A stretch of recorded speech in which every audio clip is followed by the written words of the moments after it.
On va commencer par le premier cas, 3.1. Mouvement d'un corps solide sur un plan horizontal.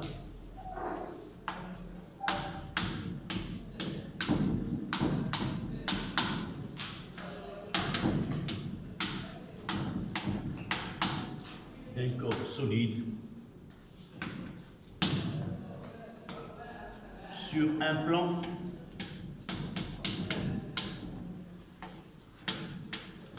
horizontal.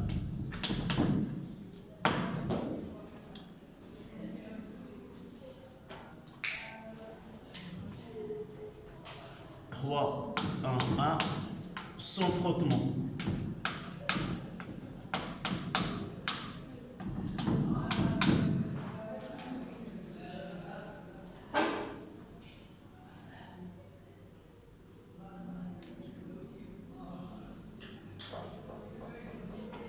Voici les données de l'exercice. Là, c'est Y et là, c'est l'axe X. Là, c'est O. Et là, c'est G, le corps S, de masse M. Le sens de mouvement, c'est dans ce sens-là, sens de mouvement.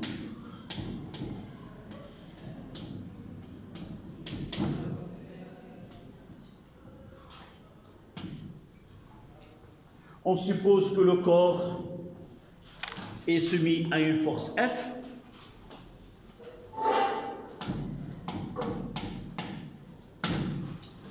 Et se déplace sur ce plan-là sans frottement.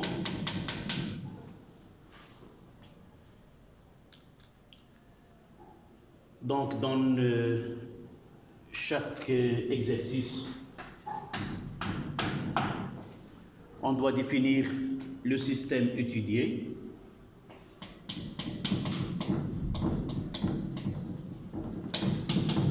C'est le corps S de masse M, évidemment. Deuxième point, on doit faire l'inventaire des forces exercées sur le système.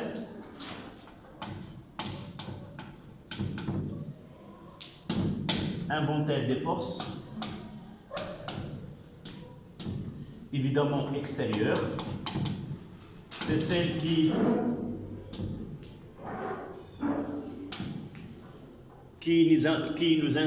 ces forces qui nous intéressent dans la deuxième loi, parce que la deuxième loi dit la somme des forces extérieures exercées sur le système est égale.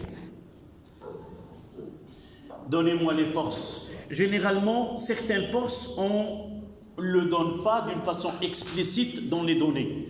Vous devez les connaître et les représenter. En disant que ce déplacement sans frottement, on connaît la nature de force exercée par le sol sur le corps S. Donc les forces exercées sont d'abord F qui a été donné, il y a le poids, il y a le R. R, c'est le vecteur force exercé par le sol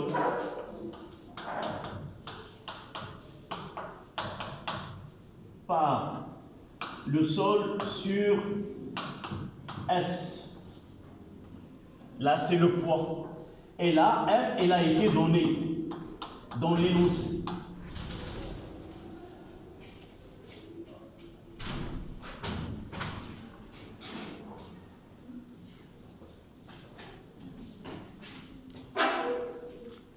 Donc, après avoir défini le système, inventer les forces exercées sur le système. Troisième point, c'est appliquer deuxième loi de Newton.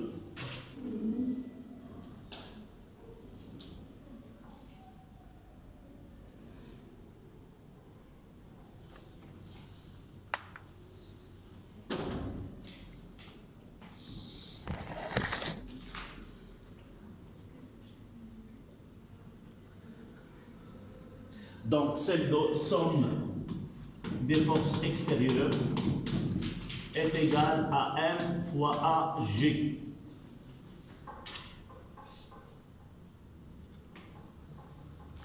C'est-à-dire P plus F, P plus F plus R est égal à M à G. Dans ce cas, nous avons 3 forces exercées sur le système qui est le corps solide. Juste après avoir écrit la deuxième loi avec les forces réellement exercées, on retourne au schéma. S'il vous plaît, jamais dans un exercice de mécanique où on va appliquer la deuxième loi de Newton, vous ne faites pas le schéma du système avec les forces exercées. Donc le poids P est de cette, comme ça. Et comment je dois représenter R? R, comment il est? Puisque le contact s'est fait sans frottement. Non, R il est perpendiculaire. Je vais le mettre ici. Puisque le contact entre S, puisque le contact s'effectue sans frottement, alors R est perpendiculaire au sol, au plan de mouvement.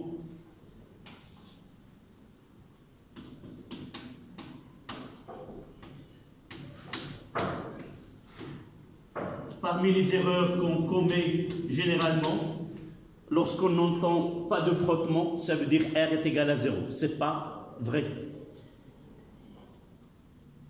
Sur l'application de la deuxième loi. Oui. Et ce n'est la deuxième loi. شوفي يلا كسبنا. La somme F. C'est la même que nous avons écrit. Ça dans sa version générale. Et on va juste au-dessous, on va l'appliquer au système que nous étudions. C'est sigma, là c'est sigma, des forces, somme des forces extérieures est égale au produit de la masse fois. D'accord?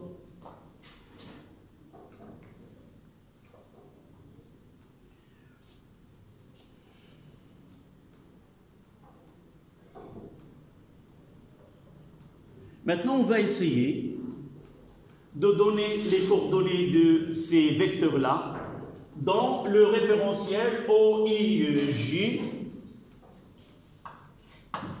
Là, c'est I et là, c'est J, qu'on considère comme un référentiel galiléen. Toutes les repères dans lesquels on travaille, on suppose que la deuxième loi est toujours vérifiée. On ne vous donne que des référentiels qui sont galiléens. Donc, P, donnez-moi ces coordonnées dans ce repère. Comment il est? Elle est perpendiculaire à l'axe OX. Tout vecteur perpendiculaire à un axe, sa projection est égale à 0. Là, Px est égal à 0. Et elle est parallèle dans le sens opposé. Tout vecteur parallèle à un axe, sa projection soit est égale à plus la norme, soit moins la norme. Et dans ce cas-là, c'est moins, dans le sens opposé. Là, c'est PY. Vous voyez devient moins MG. Vous voyez devient ce moins. Ce n'est pas la peine de le faire dans un exercice. Qu'est-ce que ça veut dire la projection d'un vecteur sur un axe? Alors, je parle de Px. C'est quoi? C'est la projection de vecteur P sur quel axe? Sur l'axe des X. Et quel est le vecteur unitaire de l'axe des X? C'est I. Voilà la définition de la projection d'un vecteur sur un axe. Et vous voyez ici que P et I sont perpendiculaires, donc est égal à 0. D'accord? Pour PY, c'est quoi? C'est P scalaire J. Là, c'est un produit. Je vais le montrer, devient ce moins. C'est le module de P fois le module de J, c'est un vecteur unitaire, donc c'est 1, fois le cosinus, c'est ça le produit scalaire, fois le cosinus entre P et J. Quel est l'angle que fait P avec J? Je vais mettre J comme ça. L'arc, c'est combien? C'est 180. Donc, fois cosinus, là, c'est cosinus de 180. Et le cosinus de 180, c'est moins 1. C'est pour cela, je vais mettre P fois moins 1, c'est moins P. C'est-à-dire moins MG. P, c'est MG. D'accord? Pour F, et la Fx et Fy. Qu'est-ce que vous allez mettre pour Fx? F, elle est parallèle à l'axe OX, de même sens, donc sa projection est égale à l'intensité. Et là, c'est 0 puisqu'elle est perpendiculaire. Et pour R,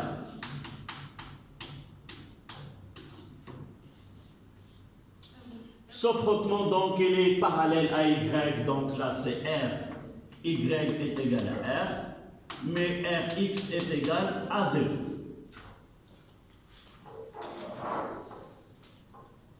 Il me reste un seul vecteur qui est AG. Et notre objectif de cette étude, c'est quoi? À partir des forces exercées sur le corps solide, on va essayer de déterminer la nature de mouvement de ce corps-là. Donc là, je ne connais rien sur AG. Je vais mettre AGX et AGY. Et le but de l'étude, c'est arriver à AGX, à AGY, puis passer à V, puis passer au vecteur position. Et à partir de vecteur position, je veux déterminer la nature de mouvement de ce corps-là. D'accord?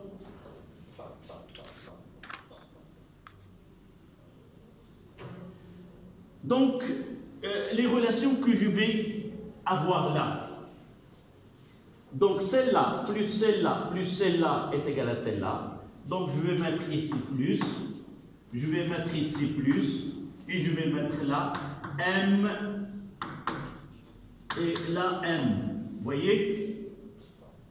Et je vais avoir ici 0 plus F plus 0 est égal à MA GX. Et pour le deuxième, moins MG, la projection sur Y, plus 0, plus R, est égal à quoi? MA GY. Mais dans ce cas-là, le mouvement s'effectue sur l'axe, comment? Sur l'axe des X. Il n'y a pas un mouvement sur l'axe Y. Donc, il n'y a pas de vitesse sur l'axe Y. Donc, il n'y a pas d'accélération sur l'axe des Y. Donc, on mettra ici est égal à 0. AGY est égal à 0. Car le mouvement ne s'effectue pas sur OY. C'est la chose qu'on peut connaître à l'avance. Je peux dire qu'il n'y a pas de mouvement. mais je ne peux pas dire quelle est la nature du mouvement à l'avance. Puisque nous l'avons déjà dit dans le cours, lorsque nous avons parlé de vecteur position, je rappelle parce que vous n'étiez pas tous présents pendant ce cours-là, lorsque nous avons parlé de vecteur position, OG ou OM, nous avons dit que les coordonnées de ce vecteur-là nous donnent ce qu'on appelle les équations horaires, et à partir de ces coordonnées, on peut définir la nature du mouvement. La nature du mouvement, c'est quoi? Soit un mouvement qui est rectiligne, soit un mouvement qui est plan, soit un mouvement qui est dans l'espace. Nous avons écarté le cas où le mouvement s'effectue dans l'espace à 3 dimensions, c'est-à-dire généralement on n'aura que sur X et Y. Lorsque une coordonnée ne s'effectue pas sur un axe donné, on dit que le mouvement s'effectue dans un plan. Et lorsque le mouvement s'effectue sur un seul axe, et dans ce cas-là, on dit que le mouvement il est rectiligne. Haraka mustaqimiya. C'est quoi rectiligne? Ça veut dire que la trajectoire de ce corps-là, ou de centre de gravité, c'est une droite. Et cette droite-là, elle peut être confondue avec l'axe selon lequel on étudie le mouvement. Là, c'est un exemple d'un mouvement qui est rectiligne. D'accord? Continuons notre relation de là. Qu'est-ce qu'on aura? Que HG, X est égal à F sur M. Et là, c'est une constante.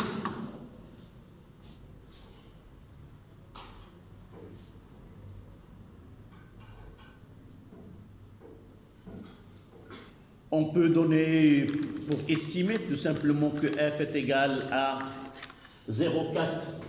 F est égal à 0,4 newton et M est égal à 100 grammes.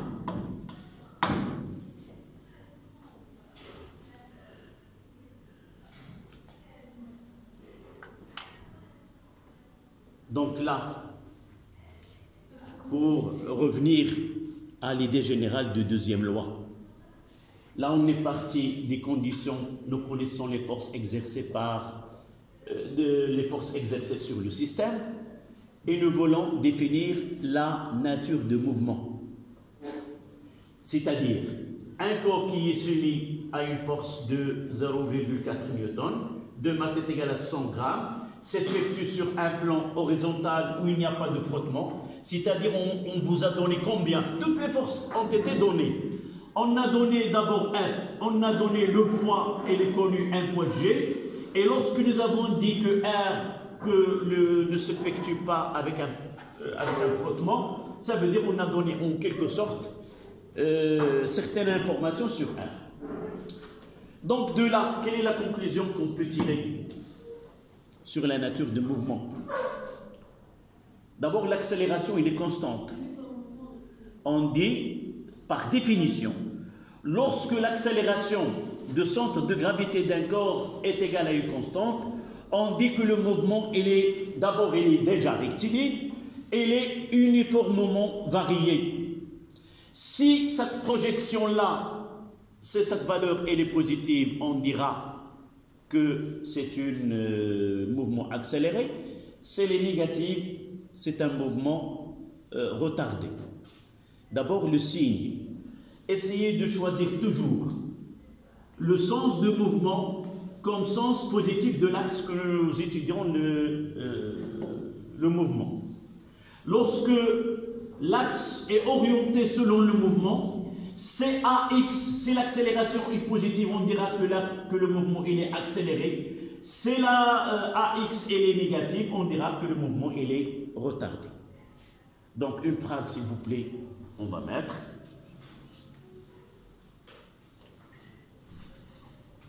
L'accélération de centre de gravité,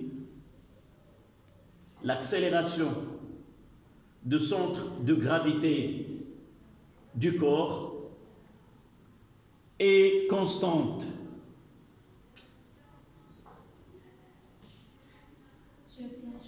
l'accélération, tu mettras uniquement l'accélération de G est constante. On dit que le mouvement est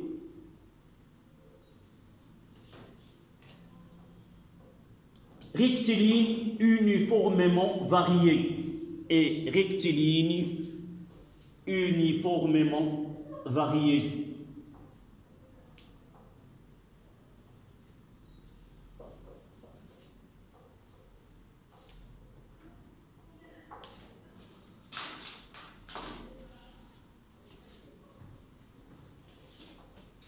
D'accord? Donc là, on a défini la nature de mouvement et on va essayer maintenant de déterminer les grandeurs cinématiques. Rappelez-vous, nous avons dit que la deuxième loi nous donne une relation entre les grandeurs dynamiques et les grandeurs cinématiques. On est parti dans cet exercice des grandeurs dynamiques et on veut arriver aux grandeurs cinématiques. Donc, j'arrive là, je vais mettre AG, GA, GX est égal combien? C'est 0,4 divisé par 0,1, ça donne 4 mètres secondes moins 2. Et AGY est égal à 0. Donc, je veux passer au vecteur vitesse, V de G. Là, j'ai dit, on est en train de travailler sur les grandeurs cinématiques. Et j'ai ici VGX et VGY.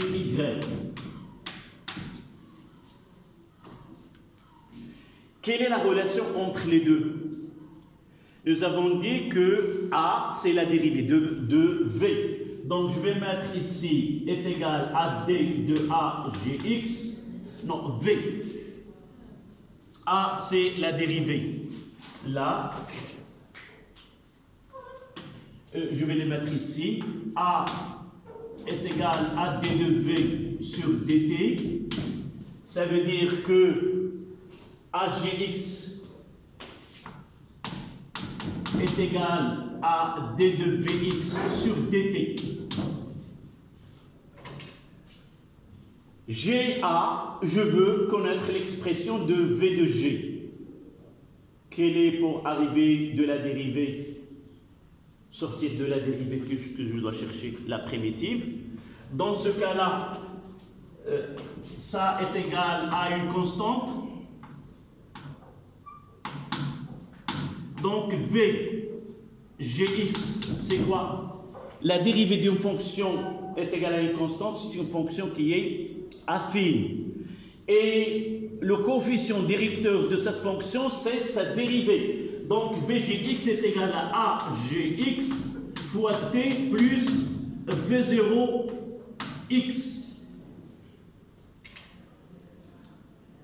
D'accord? Donc de là, on peut écrire l'expression de V de G, c'est celle-là. Il nous reste toujours, on donne les conditions initiales. Ça veut dire toutes les équations, rappelez-vous, les équations différentielles pour le RC ou RL ou RLC, toujours on parle des conditions initiales. Lorsqu'on essaie de chercher la solution d'une équation différentielle, toujours on est obligé d'utiliser les conditions initiales. Par exemple, dans RC, nous avons écrit que la solution UC est égale à A exponentielle moins alpha t plus B. Les conditions initiales, c'est quoi? À l'instant t est égal à 0, nous avons le condensateur n'est pas chargé. C'est-à-dire UC à t est égal à 0 est égal à 0. Ces conditions nous permettent de définir ou d'arriver au paramètre qui est A, alpha et B.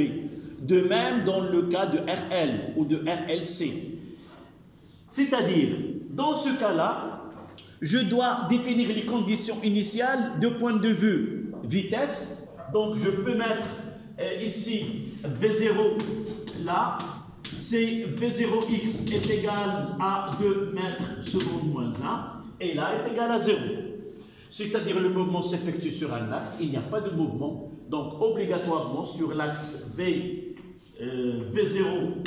est égal à 0. Et une autre condition, c'est-à-dire à l'instant t est égal à 0, OG0 est égal, c'est quoi? On suppose dans un exercice, elle est au point O, c'est-à-dire 0, 0. Ça, c'est ce qu'on appelle les conditions initiales. Elles sont toujours données dans un exercice. Sans ces conditions initiales, je n'arriverai pas à donner d'une façon unique les équations horaires. Donc, de là, je peux dire que ce vecteur vitesse, donnez-moi l'expression de V. Donc, à combien? C'était 4. Donc, j'aurai 4t plus V0x, c'est 2. Et sur, là, ça sera 0. Là, c'est V de G. Donc, la vitesse varie selon l'axe des x, et V, x est égal à 4t plus 0. Arrivons maintenant à OG, c'est-à-dire x de t et y de t. Et ce x de t et y de t seront quoi? Les équations horaires du mouvement. Comment on va trouver ceci dans un exercice? Donc, la première des choses, si on traite cette partie comme un exercice, on va donner la force et tout ça, la première question, c'est déterminer la nature du mouvement du centre de gravité de ce système-là. On va arriver jusque-là, déterminer l'accélération, et lorsqu'on arrive à là, on va dire que le mouvement de centre de gravité de ce système est un mouvement rectiligne uniforme, s'effectue sur l'axe des x. Deuxième question, déterminer les équations horaires du mouvement. Et de là, on doit passer, on va faire ce travail qui est devant vous. De AG, passer par V et arriver à OG. Mais dans certains cas, on peut faire un saut directement de là à là. Mais puisque c'est la première fois, on va passer par les étapes et on va donner dans une conclusion. Si le mouvement est rectiligne uniformément varié, c'est-à-dire A est égal à quoi? On peut donner directement l'équation horaire sans passer par ces étapes. Mais nous, c'est la première fois, on doit passer par là. Donc, c'est quoi Vx? Là, c'est Vx de G qui est égal à d de x sur dt. Et là est égal à V0 Vy de G qui est égal à dy sur dt.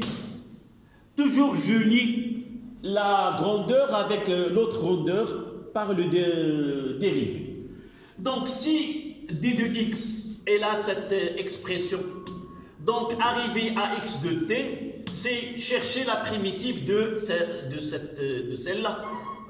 Là, en mathématiques, vous avez x à la puissance n, et là pour primitive, quoi? X n plus 1 sur n plus 1, plus évidemment une constante.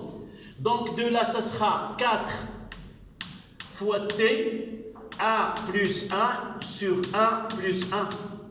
Et 2, c'est comme j'ai t à la puissance 0. Donc 0 plus 1 sur 0 plus 1, ça donne plus 2t. Plus une constante. Toujours, lorsqu'on cherche la primitive, c'est toujours il y a une constante qu'on doit ajouter. On ne doit pas l'écrire comme ça. Je cherche x, donc je mettrai toujours x0. Toujours. Si je cherche v, je mettrai toujours v0x. Et là, je mettrai toujours v0y comme constante. Pour y, j'ai 0, donc ça sera une constante. Et cette constante, ça sera de même nature. C'est y, 0. C'est revenir à l'instant t est égal à 0. Et de là, qu'est-ce qu'on aura? Y, c'est 0. Puisque le mouvement il est rectiligne, et là, on mettra que x de t égale, voilà, c'est 2t carré plus 2t plus 0. Et voici l'équation horaire de mouvement de ce corps-là.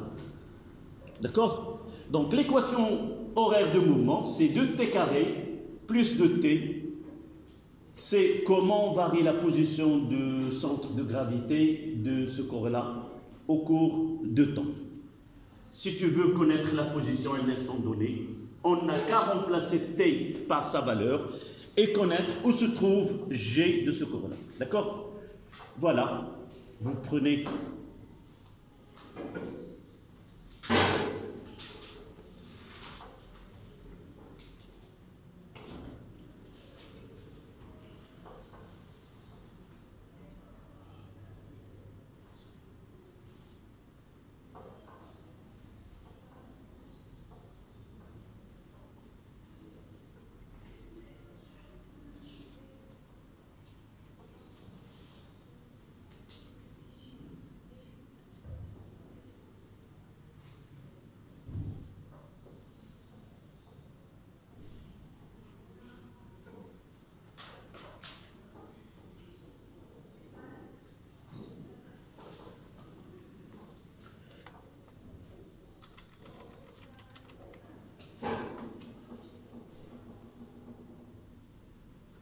Juste après, on va faire un petit résumé, c'est-à-dire de façon générale.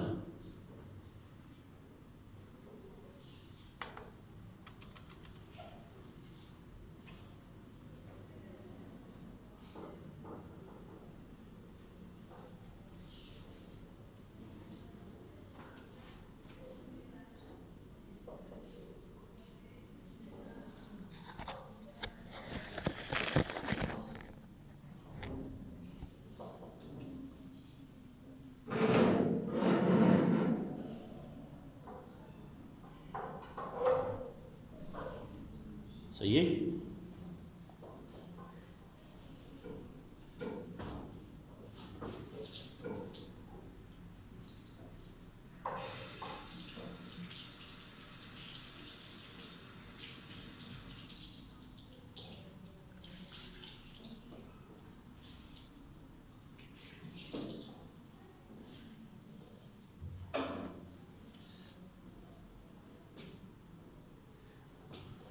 Cette partie, je vais l'effacer.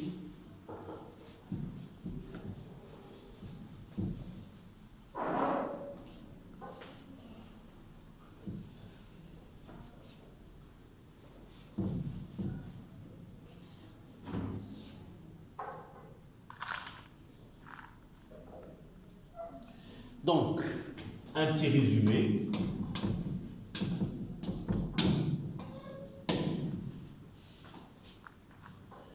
Donc, un mouvement rectiligne uniformément varié, ça veut dire que AG est égal à une constante, égale à une constante, vecteur constant. Généralement, on mettra à 0.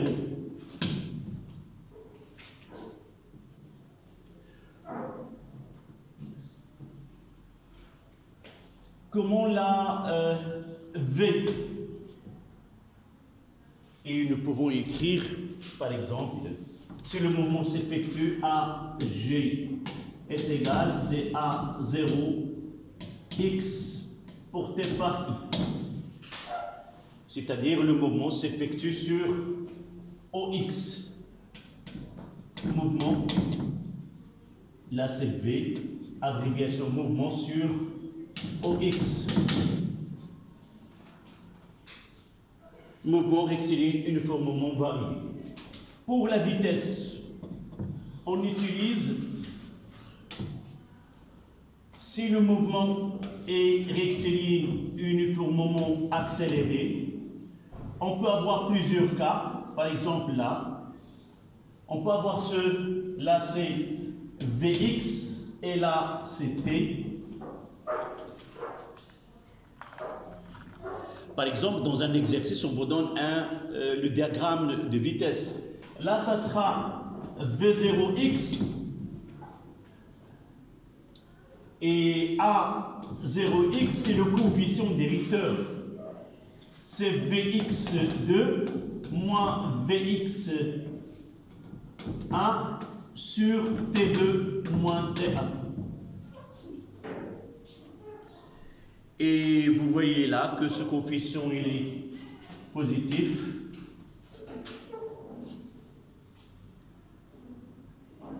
On peut avoir V0x est égal à 0 et la droite elle sera comme ça.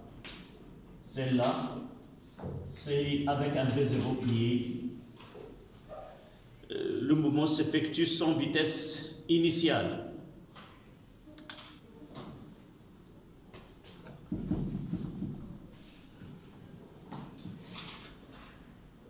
Le deuxième cas qu'on peut avoir, c'est ici Vx, ici c'est T, là c'est 0.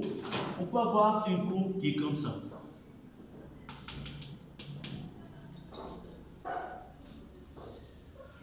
Là c'est V0x.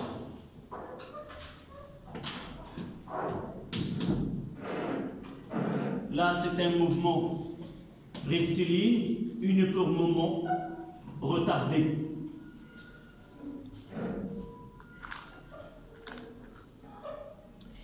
Et là, c'est TF.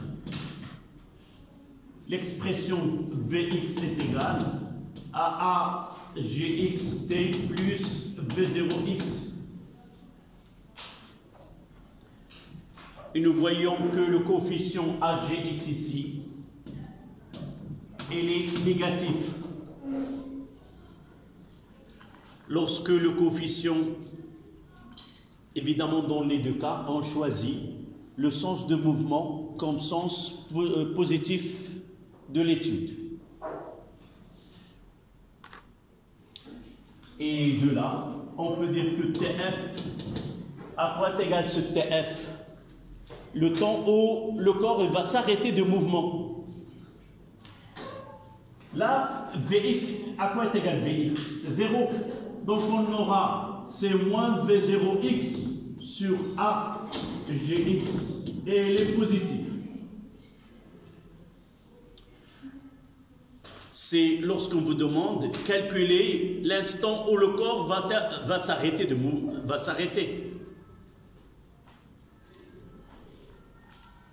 Ici, l'équation c'est Vx est égal à AGXT plus V0x. Sauf là,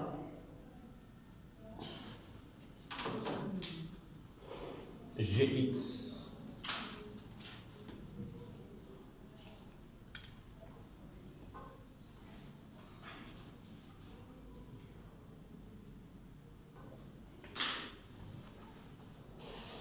J'ai pas mis le cas particulier où la courbe Vx est une courbe qui est V0 est égal à 0.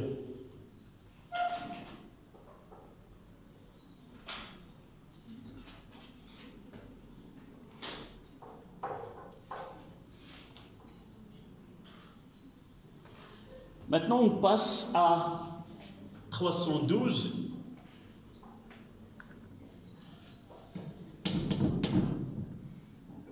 Avec frottement. C'est-à-dire déplacement d'un corps solide sur un plan horizontal avec frottement.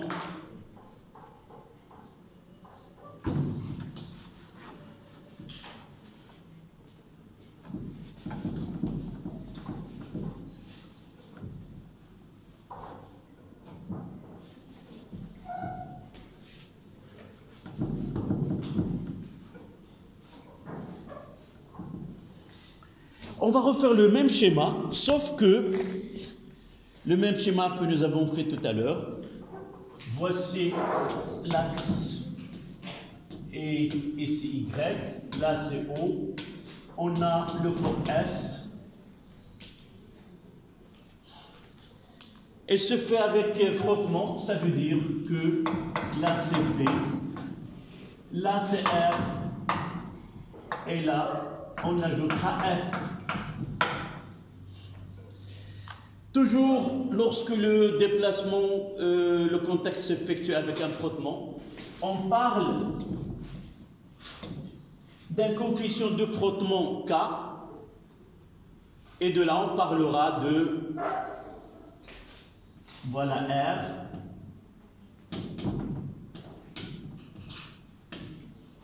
là c'est Rn, et là c'est Rt.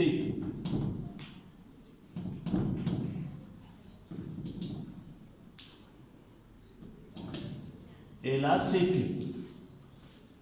Donc, en réalité, ce contact entre le sol et le corps S, il y a en réalité deux forces. Une force Rn qui maintient le corps sur ce plan-là, ne lui permet pas qu'il traverse le plan. Et la force Rt, qui est la force de frottement, elle gêne le mouvement, elle empêche le corps de glisser, c'est-à-dire est égale à petit f. Généralement, on la note petit f qui est le frottement. Voici un grandeur qu'on trouve dans les exercices, c'est K. Le coefficient de frottement, c'est la tangente de phi, est égal à, le côté opposé, c'est RT sur Rn, qui est égal à F sur Rn. On parle ici coefficient de frottement positif, donc des intensités petit f sur Rn. Ça, le coefficient de frottement.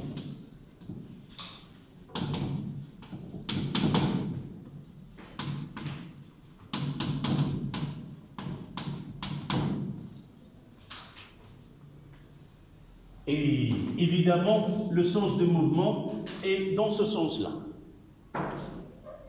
Faites attention, R, elle est toujours dirigée d'un angle phi dans le sens opposé du mouvement par rapport à la verticale. Si le mouvement s'effectue dans ce sens-là, R, elle sera dans le sens orienté vers l'arrière. Donc, appliquons P plus R plus F est égal à MAG. Ça, c'est la deuxième loi de Newton.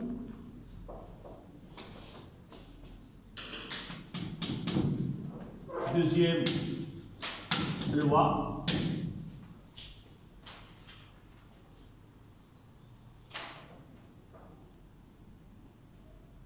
Les données sont quoi? Les données c'est F, c'est M, et ce K qui est égal à tangente phi. Généralement, dans ce cas, 0,7, 0,5, on donne ce coefficient. Qu'est-ce qu'on veut? On veut arriver à l'expression de AG. Le mouvement il est rectiligne uniforme s'effectue sur l'axe OX. Donc je vais mettre, donnez-moi les coordonnées de P dans cet axe. 0, MG avec un moins, plus R, et là, sur l'axe des X, ça sera moins F, c'est moins F, et là, ça sera Rn, plus F aura quoi? F, et là, 0 est égal à MAGX, et là, MAGY. Voilà comment on écrit, mademoiselle, comment on écrit cette loi dans le repère OIJK, qu'on considère qu'il est galiléen. N'oublions pas d'ajouter ici est égal à 0. Pourquoi? Parce que le mouvement est rectiligne s'effectue sur l'axe des X. Et de là, on a, voilà ce qu'on a, F moins petit f est égal à MAGX, et nous aurons N moins MG est égal à 0.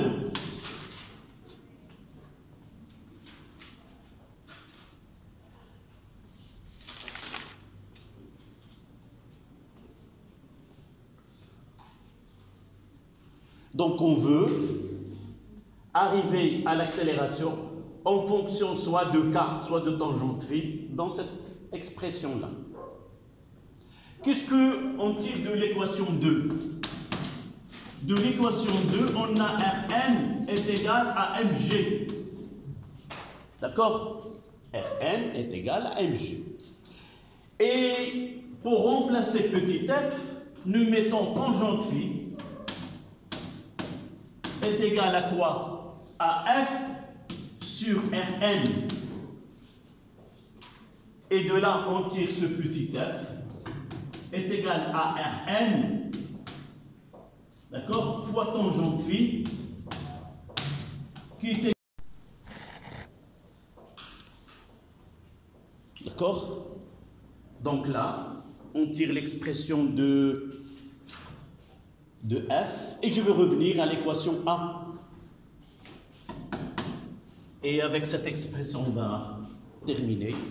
C'est que A Gx est égal à f moins petit f sur m. Et je remplace petit f par sa valeur, ce qui donne f moins, non, la dernière, mg, tangente phi, le tout sur m.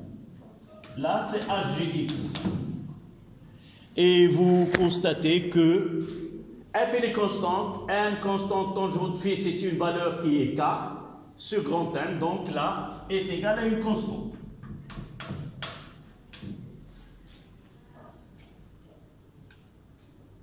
Donc, lorsque le mouvement s'effectue sur un plan horizontal, avec frottement, et il est soumis à une force F qui est constante, alors le mouvement il est rectiligne uniforme, uniformément varié, et vous voyez que Hgx peut s'annuler, d'accord? Lorsque f moins mg tangente phi est égal à 0, c'est-à-dire on peut chercher quand est-ce que... Voilà, on s'arrêtera ici. Le reste des applications, on va les voir dans une série d'exercices. On le verra par la suite.